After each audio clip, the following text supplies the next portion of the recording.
Assalamualaikum warahmatullahi wabarakatuh.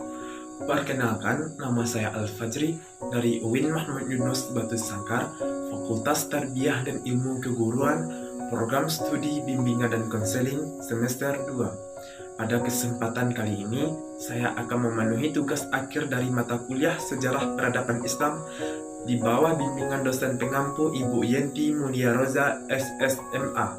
Saya akan menceritakan sebuah sejarah peradaban Islam yang ada di daerah tempat tinggal saya, yaitu Surau Latiah yang berada di Kota Solok, Kota Bras, Serambi, Madinah. Bagi umat Islam, masjid maupun surau menjadi salah satu objek terpenting dalam kehidupan. Maka sepantasnya umat Islam harus berusaha menjaga, merawat masjid ataupun surau yang dijadikan sebagai tempat ibadah.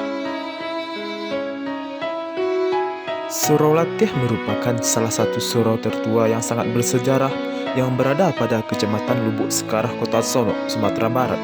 Keberadaan Surau Latiah berkaitan dengan figur Syekh Sialahan.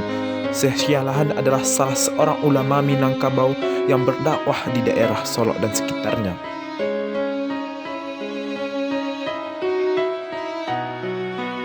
Surau Latiah tercatat sebagai cagar budaya di balik pelestarian cagar budaya Sumatera Barat.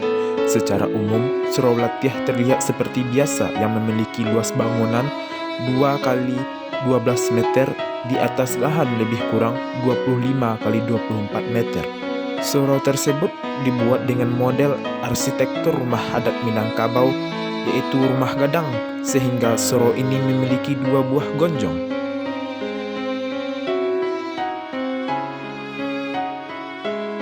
Nama Syekh Sialahan diberi gelar oleh sebagian masyarakat Solok kepada beliau. Nama asli beliau sebenarnya adalah Usin bin Muhammad. Beliau adalah salah satu ulama yang pertama kali menyiarkan agama Islam Sialahat, tepatnya di Kabupaten Tanah Datar. Oleh sebab itulah masyarakat Solok memberi gelar Sialahan kepada beliau. Setelah berhasil menyiarkan agama Islam di Sialahan, beliau berdomisili ke Kota Solok, tepatnya di KTK Kecamatan Lubuk Sekarah, Kota Solok. Tidak lepas dari keberadaan Syekh Sialahan, surau ini dibangun guna kepentingan penyebaran agama Islam di Solok dan sekitarnya. Selain itu, Surau Latiah juga digunakan sebagai sarana latihan bagi kepentingan keagamaan dan bela diri pada masa itu. Oleh karena itulah surau ini dinamakan dengan Surau Latiah.